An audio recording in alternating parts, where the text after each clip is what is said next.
No, he's looking the other way, you know. Some people can sense it, others don't. Women can, but men can't. Yeah.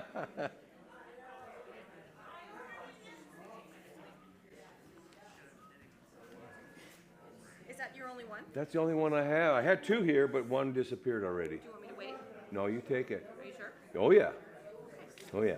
Yeah. Thank you for being patient with me. Yeah, and I have a couple others if I need them, but. Okay. Thank you. What's that? Jack took it. All right, there it is. So. You don't need two. You need to take one for now. I don't need them at all. I know the author. Yeah. All right, let's get started, everybody. Thanks for coming. And am I on? Okay, good. Well, he says I am, so that's all I care. I'm not going there. I'm not going there. All right. Well, let's start out with prayer, and then we're going to take a look at a little bit of geography. Lord, it's amazing that you've given us your word and that you communicate to us your thoughts through the written word. And thank you for that. Lord, it's also all of the events of the Bible take place in a geographical area. And it's so helpful to know a little bit about that. So, Lord, as we study through this today, I pray that this would be a valuable understanding of how your word functions and what it all means. Those many areas where we just go, what's that? Lord, help us to understand more and more each day, because it's so important. Your concepts, your thoughts given to us in written form. Now, Father, bless our service today, our time together in this study. In Jesus' name, amen. We've been looking at these little videos of these flyovers, and we're going to be looking, this is a really important one with Ebal and Gezerim and Shechem, Shiloh. That's all the Samaritan, central Samaria area. And that is, now in the early biblical times, say after the conquest by Joshua, that is an area which was one of the allocations. So we often think of Samaria as kind of the area of idolatry, but you got to remember it transitions. It was part of the northern kingdom when they split, and then it'll eventually be an area that will be a mixed blood of people after they come back from Babylon. So that's when Samaria takes on that kind of mixed blood concept. But early on, it was just part of Israel. And so we're going to take a look at that. Ebal and Gezerim are high hills. They're called mountains in Israel, and rightly so. They're a couple thousand feet up there because the land is so contrasting in elevation, because you have the high ridge at about 3,000 feet above the Mediterranean, dropping right down to the Mediterranean. And then on the other side, it drops down the Jordan Valley, 700 to 1,300 feet below sea level. So the whole area is real high, a lot of ups and downs, if you will. It's on the mountain Ebal and Gezerim where Joshua sent people up. And it was up there they read the blessings on one mountain, and the people are down below, and then they read the curses on the other mountain as a reminder to the folks, this is what's going to happen if we follow the Lord, this is what's going to happen if we don't. And that generation got it. You know, there's something to that. There's something to having these memorials, if you will, to remind us, an event to keep us straight. We need those, don't we? Because we can get caught up into the world, and we, in their world, they can get caught up into the idolatry. In our world, we can get caught up into the new thinking of the day and find ourselves compromising on what God would have us say. So we're going to watch this on Samaria, and then we'll look at Judea. We're going to move south in Judea and take a look at that too. Remember, we have Galilee to the north, quite green. Samaria now, it's going to be starting to get drier. And then Judea in the south. And then Judea gives way to Egypt. So we start getting into the Egyptian desert kind of country. So we'll see that as we play these. Go ahead.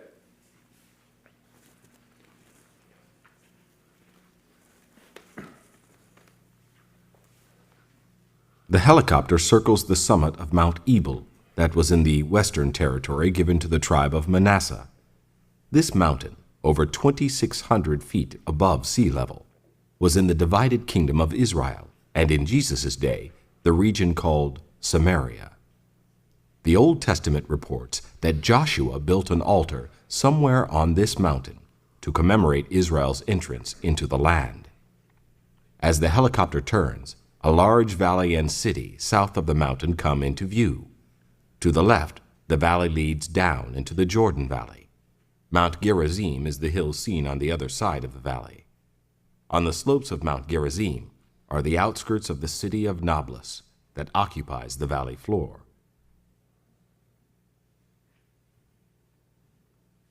In the foreground, on the brown excavated hilltop, are the remains of a worship site on Mount Gerizim in Samaria.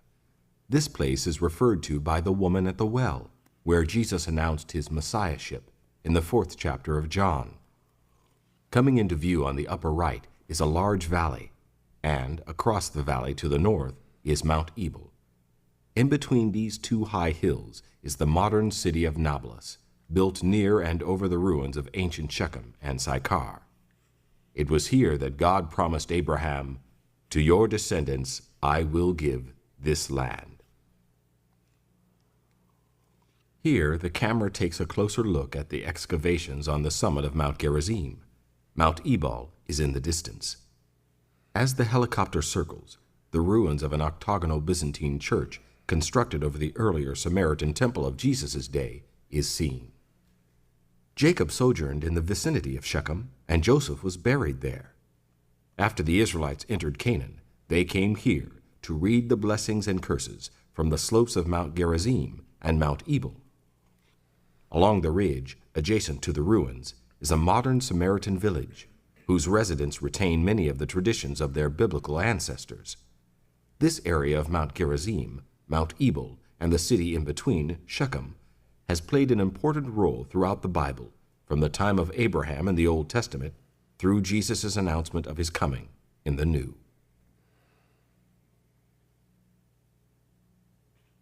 We are circling above the excavation of the biblical city of Shechem. Thin lines at the top of the excavation mark a portion of the ancient city's parallel walls. This unique ground-level clip begins with a view of Mount Ebal and turns to the tell, or mound, that are some of the ruins of ancient Shechem. In the foreground is a wall line, and behind it, a rectangular foundation of a temple. We look east toward the Jordan Valley as the camera returns to where it began.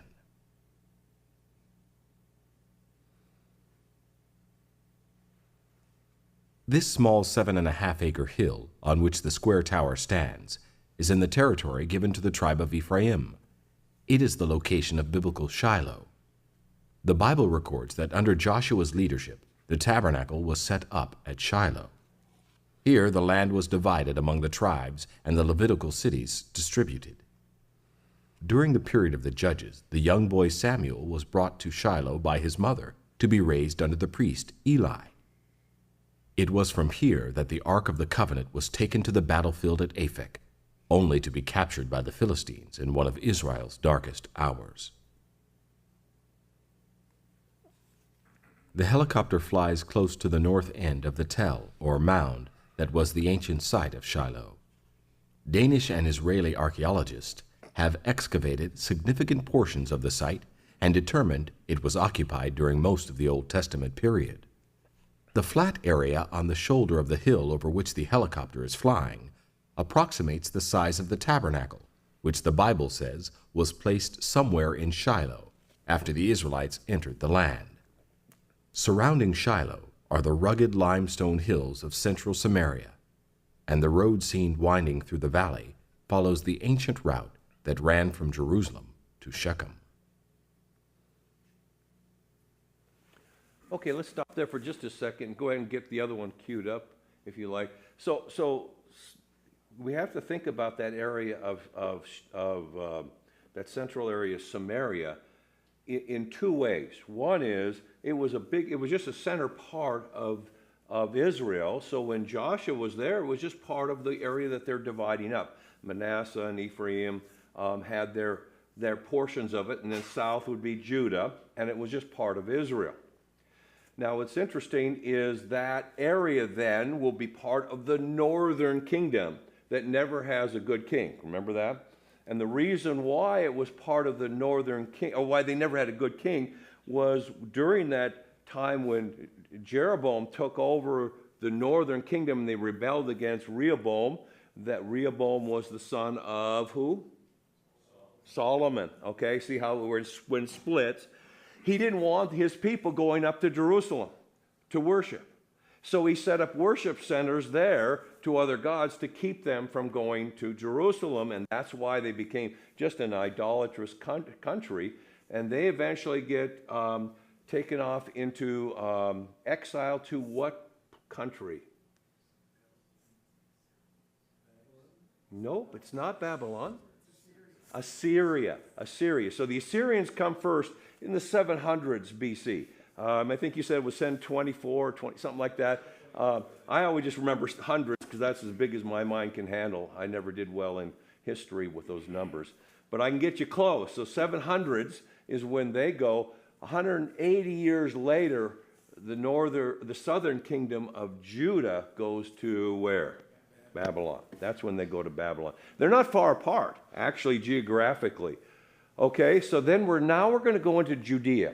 So remember, Galilee to the north, we have Samaria in the center area. You notice the limestone hills make it kind of bleak, doesn't it? And it's contrastingly different from the northern part of Galilee. I think in Jesus' day and even before, there was probably a little more rainfall there because there were all the cedars growing in Lebanon just to the north. So I think there's probably the rainfall has decreased quite a bit in time. Yes? You know, and we don't know if it's the rainfall's decreased or the fact that they just chopped down all the trees. Yeah, of course. It kind of happened in the Middle Ages. Yeah, okay, so yeah. Yeah, it was after Bible times, and so the level of deforestation there is pretty extreme compared to when you guys fly and see these flyovers, know there was more trees. I'm not saying it was like up the side of Lolo Peak or anything. Well, of course that's all burnt now, but Yeah. you know what I mean? It's not like, it's up here, but I mean, there was generally more trees, more foliage than there is present now. Yeah. I think Israel is probably recovering some of that now. But, Well, you probably have global warming back then too, right? well, Yeah, exactly. and you have little ice ages and all kinds of Yeah. other things too. Let's throw that in. Because if our chronology is biblical, then we have to rethink some of that because Noah's flood was 2,500 maybe BC, maybe 3,000 at the far end. And then the ice age followed that, which means that the rainfall was quite different than it is now. And so that would be another part of the effect. But it flooded that area, it didn't flood over here, it flooded over there, right? It flooded everywhere in Noah's flood. The whole world was underwater. So the entire surface of the earth was flooded. And you think about this area is made of limestone, right? Today, limestone forms 1 inch in 100,000 years. 1 inch in 100,000 years. Okay, so how did we get all that limestone? Well, limestone is like a cement. And I was just down in Texas. This is a little sideline. So we went in a flood here thing. And there's dinosaur tracks. You've probably seen them in the limestone. How can that be? Well, the limestone had to be wet. So by the way, they're 12 inches thick each layer, and there's 9 or 12 layers of limestone, and then some other things, and then limestone again, and there's dinosaur tracks in almost every layer. So it had to be that they were running from a massive flood that was laid down catastrophically and rapidly.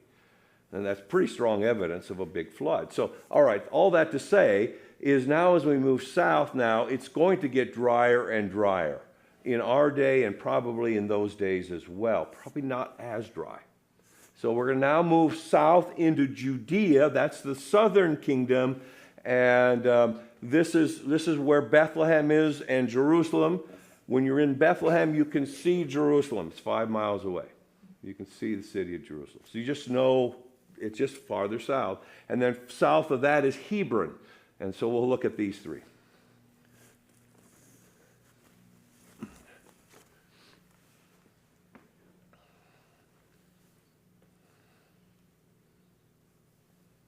To the mountainous central region of Judea and Samaria. It is rugged terrain with steep hillsides and deep east-west V-shaped valleys. In Old Testament times, it was heavily forested, and much of early Israel's history took place in this region. The steep valleys confined north-south traffic to a road along the watershed, a route taken by Abraham and the patriarchs. The rugged and forested hills provided protection from invading armies that marched along the coastal plains. Following the conquest, some of the Israelite tribes remained in the hill country rather than move to their assigned territories near the coast. Joseph had to travel from Nazareth to his hometown of Bethlehem in Judah in order to register for a census. Mary, who was about to give birth to Jesus, accompanied him. Bethlehem is about 6 miles south of Jerusalem, in the hill country. The ancient village was located in the vicinity of the church complex seen in the center of the screen. Located along a rocky ridge, residents built their homes using caves as a subfloor or basement in which to stable their livestock. Tradition holds that it was in such a cave that Jesus was born. The fields that surround Bethlehem can be seen. In these fields, wheat is grown and livestock grazed. Ruth, of the ancestry of Jesus, met her future husband Boaz in these grain fields. King David, as a young man, watched over his father's flocks near here. It was in these fields that the angels appeared to shepherds to announce the birth of Messiah, Jesus, as prophesied by the prophet Micah. The helicopter circles grain fields near Bethlehem. On the skyline, in the far distance, can be seen some buildings of Jerusalem, about 6 miles north. This area has traditionally been called Shepherd's Field and is a half a mile east of Bethlehem, adjacent to the Palestinian village of Bet-Sheher. From as early as the 4th century, the area has been venerated as the location where angels telling of Jesus' birth in nearby Bethlehem appeared to shepherds. The red-roofed buildings are located within the property of the Greek Orthodox Patriarchate. Excavations in the compound reveal remains of 4th to 6th century church structures, commemorating the announcement of Jesus' birth to the shepherds who were caring for sheep in these fields. The modern church is built over a natural cave that has a beautiful mosaic floor. The clip ends with the barren hills in the background that marks the edge of the wilderness of Judea that runs between here and the Dead Sea. The cone-shaped hill is the Herodian, a remarkable fortified palace and mausoleum built by Herod the Great about 20 BC. He moved dirt from the top of a nearby hill and with it surrounded the lower levels of a circular fort he constructed. From here, Herod could quickly escape if attacked by any of his enemies. Herod's extravagance is seen in this palace complex, built for his friends to use at the base of the hill. The sunken square area is a huge pool, almost 10 feet deep, 150 feet wide, and 250 feet long. It was surrounded by a colonnaded garden. The circular pavilion in the center reveals that this was not just a reservoir, but was designed to be architecturally lovely and serve as well as a swimming pool and small marina. Since the area is obviously arid, water was brought via an aqueduct from over 3.5 miles away. Herod constructed this remarkable cone-shaped fort in the Judean wilderness near a canyon, the Wadi Tekoa seen in the background, which would permit him to escape the area if attacked. Originally, the outer walls of this fort rose several stories above the earth fill. Visible around the cone are defensive towers built into the wall at each point of the compass. Inside the volcano-like mouth, Herod constructed a palatial mansion with all the amenities of the finest Roman estates, including a water system, bathhouse, and a columned garden. Between the walls on several floors were bedrooms for his family and guests. This well-designed fort and palace symbolized Herod's concern for security. However, his greatest threat was a baby born in a cave stable 3 miles away in an insignificant village named Bethlehem. Herod the Great built a large building and high walls that enclosed the traditional site of the Cave of Machpelah, a place purchased by Abraham to be the tomb for Sarah, his wife. Machpelah is the city of Hebron. Machpelah was also the burial location for Abraham, Isaac, Rebekah, Jacob, and Leah. The Bible names this site Kiriath Arba and Mamre, and the city is mentioned more than 60 times in the Old Testament. Jacob dispatched Joseph from Hebron to find his brothers. David settled here after Saul died. At Hebron, the elders of Israel. Okay. Don't know why that quit like that, but okay. That's good. All right, let's go ahead. Go to that slide series. Here's a picture of the wilderness of Judea. So if we think about that ridge running north to south, a lot of canyons running off of it, and that's called the hill country of Judea and Samaria. And then you have the Valley of Armageddon or Jezreel Valley, where we saw that Nazareth is overlooking that, and then you hit Galilee. And so now, as we're on that ridge, and Jerusalem is right at the top of that ridge, and so is Bethlehem, it falls off towards the Dead Sea in a country like this, and that's the wilderness country where Jesus wandered for 40 days and 40 nights. That's the area called the wilderness. And so it looks a lot like Badland country. Is this turned on? Do we have to turn this thing on? You sure that's not North Dakota? What's that? You sure that's not North Dakota? Yeah, it looks like North Dakota. Yeah, it looks like the Badlands of North Dakota, except much steeper. Okay, so that's working. Let's see. There we go.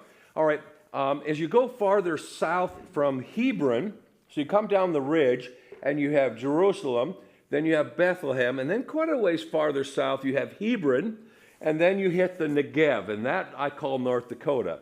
And this is a well in the Negev, very likely the well where Abraham sat at times. So that very well is still there from about Abraham's time, and it's very likely maybe he even drew water, and Sarah drew water out of that well right there.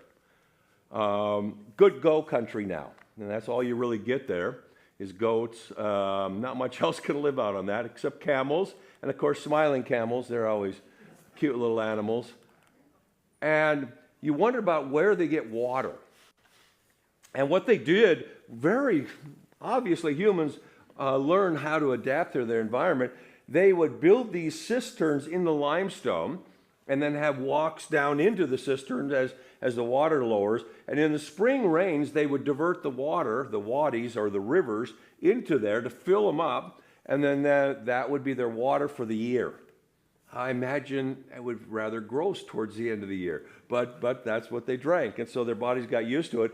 A lot of people say that they would mix wine with their water just so it tasted decently, and I think that's probably true, because you start drinking from that well, that would be kind of towards... It probably kills some of the microbes too. Probably too, yeah, so they could survive it.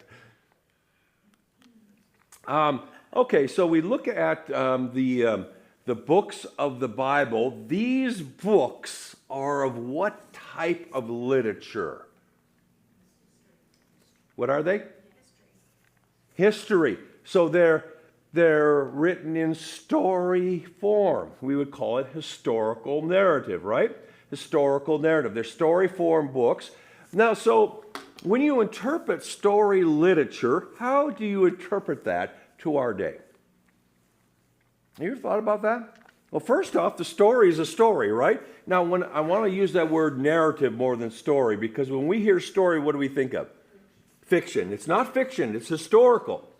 So it's a story of history, right? So how do we interpret? Let me give you an example. Pastor, a couple comes in, cannot have children. So you're counseling them. All right, maybe it's a good friend of yours comes to you, a believer in Christ, and they can't have children, and they're weeping about this. And you take them to Genesis, and you say, "See, look what happened with Sarah. She went through the same thing as you, but God says to Abraham, count the stars in heaven, and so shall your children be. Count the sands of the seashore, so shall the number of your children be." So you just got to believe God. And see, they believe God, and they got a child. How do you like that? What's wrong with that? They're not Abraham. God promised Abraham and Sarah, not anybody else. What's the application to us? I'm hearing lots of things I can't hear. God's in control of our children. Okay, there's one. Yeah, he's in control of it. What else? That's a very good application. So we can see God is in control. What else? Trust him no matter what. Yes, learning to trust in hard times. Yeah. Another one might be, this is the line of the Messiah. And this is going to be a miraculous child because Sarah's going to be past menopause. Okay, so this is going to be a miraculous child. And so there's lots of things that we can look at as application. But we got to be careful that promises made in a story don't necessarily absolutely apply to us. All right, that's really helpful when you think about it. Yes, Jeff. Now, that said, I mean, I don't disagree with anything you No, said. yeah. And Abraham's kind of an outlier, right? I mean, because there was some pretty special promises. Yeah, Right? exactly. And you know, but there are times where we can see a promise in, say, especially in the Old Testament, because that tends to be a little more distant than you know, and we want to be careful about applying that promise to our lives, but we can also say, okay, this reveals the character of God, who is a promise-keeping God, who is a promise-making God, Excellent. and a promise-keeping God, and so there are some things, you know, those things are not promises to us, but we can say if God acted in that way then, he could very well, not a guarantee, but he could very well act the same way In our lives. in our lives. Yeah, You know? that's really good. There's That's good. principles there that are timeless, but yeah, you don't want to cling to them like promises, like Abraham clung to the promise of having many descendants. I mean, that's you've gone a bridge too far there. Right, and I use that one because it is so obvious. But it is one that could be done that way. I have seen this too in the New Testament. Where's our narratives? The Gospels and Acts, right? And I have seen people take the principles that you would of applying, say, Paul's letters to the Philippians into the Gospels. And you have to be careful there too. It's narrative. To make sure you understand if Jesus is making a promise, does that apply to us or not? Or is it specific to that person he's talking to? So that's really important in terms of how you interpret the scriptures by the genre of literature. All right, the style of writing. Okay, so those are historic narrative, interpret narrative, understand the story, discover the principles that apply today. Be careful not to assume that a promise made to Abraham applies to us directly. Okay? What are these? Wisdom literature. And oftentimes they're in what style of literature? Poetry. Poetry. And what do we know about poetry? It's meant to move you emotionally. It isn't so much intellectual, but hidden within it is oftentimes very deep theology. Okay, so that is wisdom literature. And so those are going to be things that are be principles that generally apply to life. All right, so the genre is generally poetry. It's emotional. So you connect with your feelings. I have trouble with these because I'm a stupid man, okay? And I can't connect my feelings. My wife she's right over there. She can confirm that with you. I'm so masculine in this sense, which in a negative sense. I tell people, I think I might have told you this, that Toddy said to me once, "You are a man's man, Kevin." And I was looking at her face, and I was kind of going, "Well, thank you." And then I realized that wasn't a compliment, okay? It means you are a stupid man. I just have this difficulty of connecting with my feelings, so poetry is a little harder for me. And some people, that's the case. Song of Solomon, did we talk about, I talked about Song of Solomon being a chiasm, didn't I? Yeah, okay. And know, though, that within this genre of literature, there's often some deep theology. Yes? This last week, I was gone and hanging out at my daughter's empty apartment while she was at work doing my study leave, and Toddy and I have talked about this. After the parables, we're going to be spending some time in the Psalms, and so I was kind of walking through and picking out the Psalms I was going to preach through, because you can't preach through all 150. You guys we'd be here for years, and so I picked about 30, kind of representative, and then I was wrestling with a title for the series. And like you said, I think there's two things that the poetic literature does, especially the Psalms. It comforts the heart, and it instructs the mind. How does it instruct the mind? Because it tells us, reminds us that God is sovereign. How many times do we see David, "God, where are you? How come my enemies are beating up on me," and that kind of thing, And then where does he end up? "But I'm trusting in you because you're still in charge." Yeah. And so, I was wrestling with how to get both those ideas in the title of the sermon series, because I think they're both right. I mean, you got the emotion part, but then you got the deep theology. You got the Psalms are meant to comfort us, but they're also meant to set our hearts at ease, because we are reminded over and over and over again that God is in charge, and that God is worthy of worship, and that God is nothing's happening apart from what he's allowing. And Job says the same thing in a sense, and even Ecclesiastes in its own weird way goes that way too, Yeah, it does, in its own weird way. So, and so that there's the emotion part of it, and then there's the mind part of it, and it nourishes both. Yeah, and I think what it does is it allows us to actually feel free with our emotions and say that's normal. When we see David crying out, "All right, you stupid man, you can cry out to God," and see that that's normal. But then there is a right thinking that helps bring our emotions into control. So Psalms was there, Proverbs. Proverbs are interesting. We talked about this, but they're not promises. They're general observations of life. And that's just a good thing to remember. All right, what are these? Major prophets. These are, they're called the major prophets. And they're called major because why? They're big. they're big and long. Remember that when we're approaching the prophets, this might be their whole life's work. So it's like reading all of Pastor Jeff's sermons, all put together. So they're going to transition to different times of life, and you just need to understand that. But with all prophets, interpret with a view to the intended recipients. So that's why you have that chart now to look at the prophets, say, who is he speaking to? Why is he angry? Why is he happy? What's he promising? What is he speaking to them? And so that's valuable on that. And then apply the principles to us today. And look for the messianic thread in the prophets. That is really exciting because God seemed to weave into all those prophets the Messiah, both the coming king and also the suffering servant. Both are there. All right, these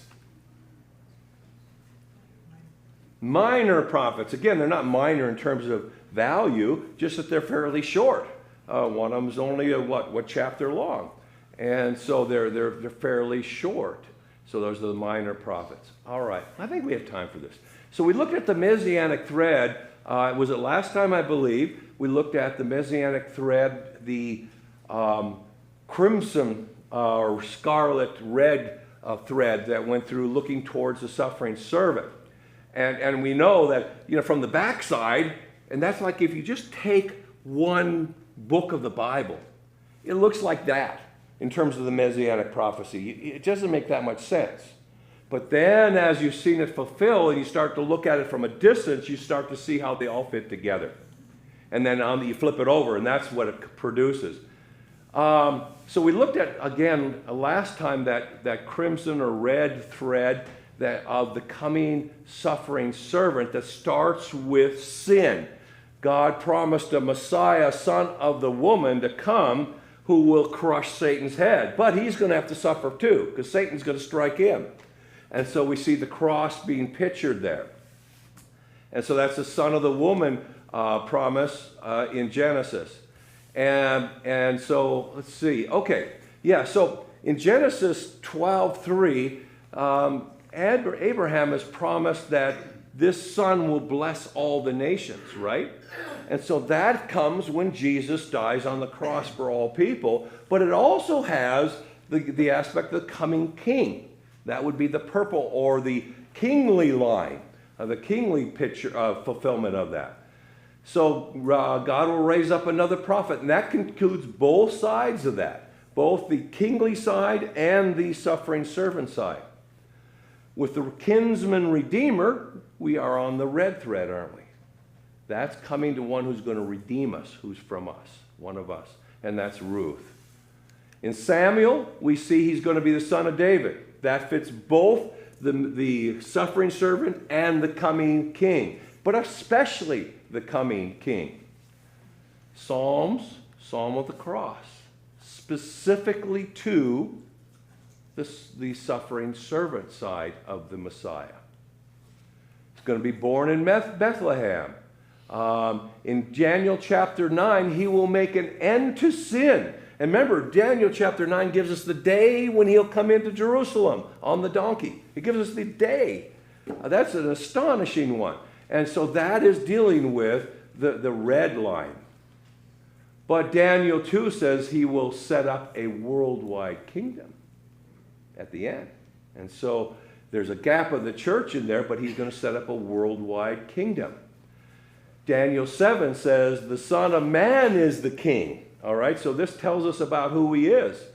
And all people will serve him in Daniel 7. So we're seeing that purple. We're seeing both threads coming through. And remember, if you just take that one prophecy, it's kind of like looking at the back of the tapestry. It doesn't make much sense by itself. You have to get back far enough to see it all come together. And so we're seeing both thread lines going through the Old Testament. The suffering servant, that's the one we saw when Jesus came on this earth the first time.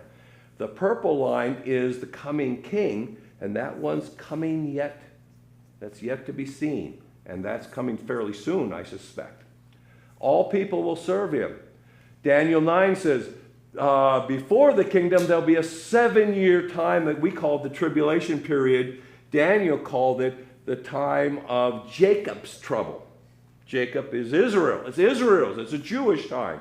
That's why I'm particularly convinced that particular prophecy convinces me that church will be gone.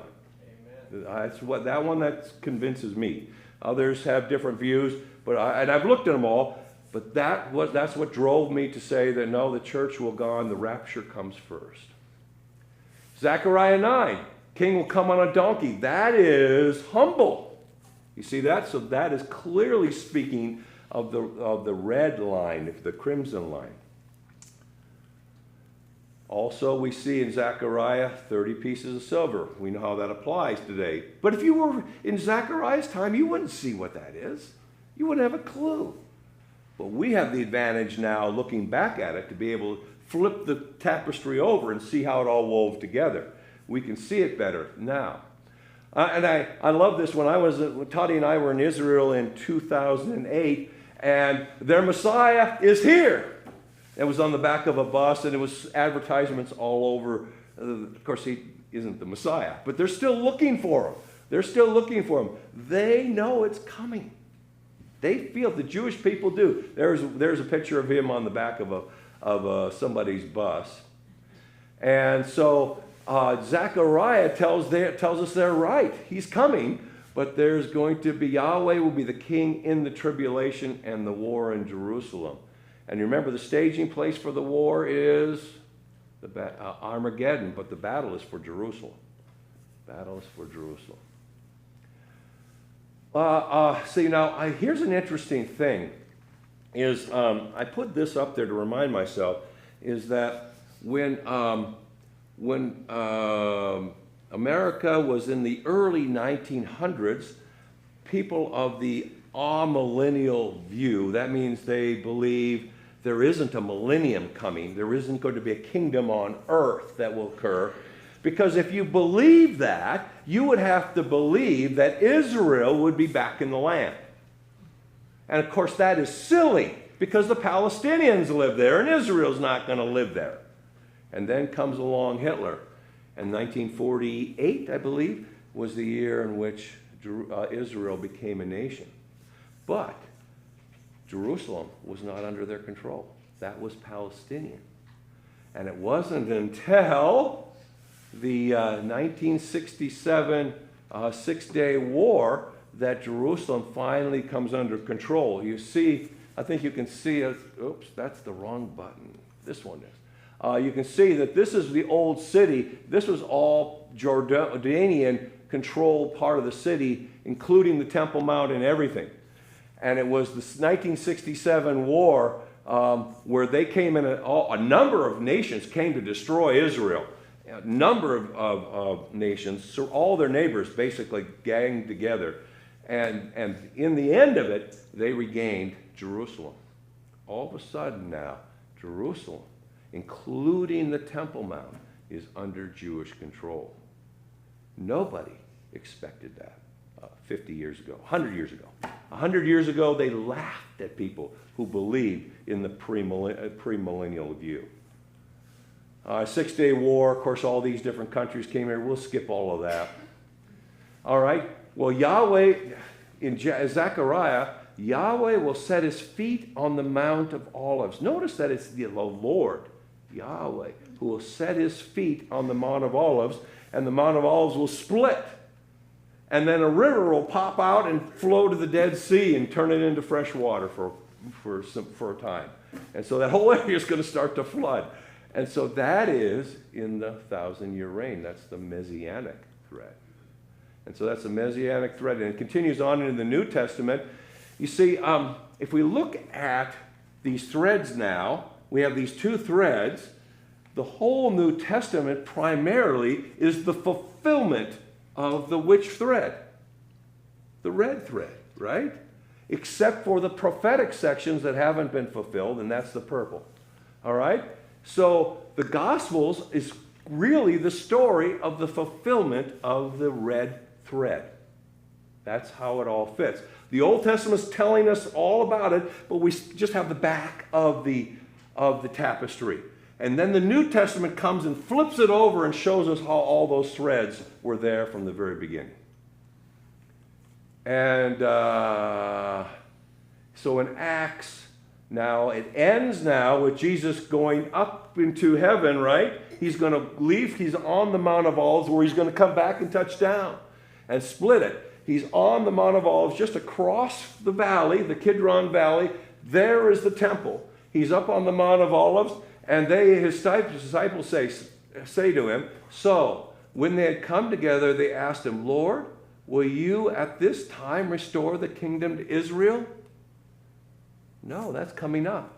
It's not, see, the kingdom to Israel. They know the kingly thread. That's the kingly thread right there, the kingdom of Israel. And for that to be fulfilled, there must be a time on earth where Israel has the king of the earth will be there. And that'll be the millennial kingdom. And he said to them, it's not for you to know the time or the seasons. That's been fixed by Father's authority. And so the kingdom thread now moves into focus after the Gospels with all these prophetic sections of the Thessalonians and particularly the book of Revelation. That is telling us how the kingly thread is going to be fulfilled. And so our time is up and we're just going to quit there. Any questions? Are you seeing that, the two threads? You getting that? And again, we now can flip the tapestry over and see the red one clear. It's the purple one that's a little harder because it hasn't been fulfilled yet. So how can we be sure about that? What I do is this, and I'm just going to end with this thought. We look at the red thread, and we look back into the Old Testament and see how were those prophecies fulfilled in the Gospels, in Jesus coming. And what I've discovered is they were very literally fulfilled. Just exactly as you would read them. Literally, there were 30 pieces of silver. Literally, he was born in Bethlehem. Literally, all these things happened. So now we go to the part that hasn't been fulfilled. How should we interpret it? Figuratively or literally? If you believe in a amillennial view, you have to take it all figurative. You change your method of interpretation for no reason at all. That's why I'm solidly a premillennialist and believe that Jesus is going to come back and he's going to set up his kingdom, because the Old Testament says there's going to be a kingdom. All right? So if there's going to be a kingdom, then he's going to reign on earth, then he's going to do that. And Israel is going to be the center of that kingdom. That's why I believe that, because that's following the same method of interpretation. So I see one fulfilled, find out how it was fulfilled, and apply those same things to the things that haven't been fulfilled, the line of the coming Messiah. That make sense? And that's why I believe the church goes first, and we were raptured. When Jesus comes in Thessalonians, we go up and we're away. When he comes back in Zechariah and sets up the kingdom, he touches down, and the Mount of Olives splits. That's a different event, separated by, I believe, 7 years approximately. All right. Whew. There we go. We don't do much here. We just kind of, it's boring, not much happens. Yeah. All right. Any questions before we quit? Yeah. Petra, when the crack opens up on the Mount of Olives, does it run down through and into accommodate Petra? Petra? Petra. Petra's on the other side of the Dead Sea. Okay, so it's on the other side. That's in the Jordanian side and not on the Israeli side. So the Dead Sea's kind of a border, and so that's way up on the side. I don't think it'll be affected. So it's not part of the protection of Israel? Oh, it might be.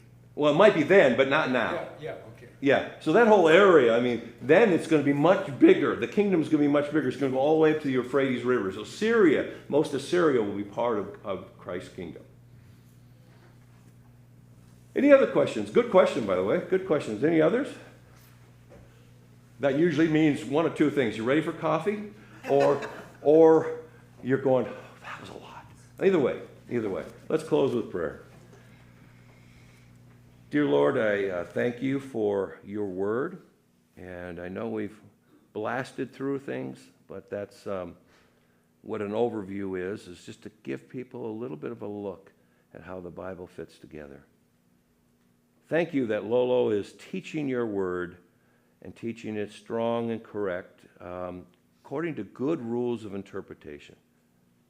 Father, thank you that you've given us language, and so we have ways in which we see how we speak, how we communicate, we can apply it to understanding your word. Thank you for each of these people here watching online as well. Lord, bless the rest of our service, and may we all grow deeper in Christ Jesus. Amen. Next week will be the end of this series, so just so you know, that'll be the last one. We'll kind of put it a little bit together. We're not going to get through all the books of the Bible, but they're in there for you to review as we look at each book.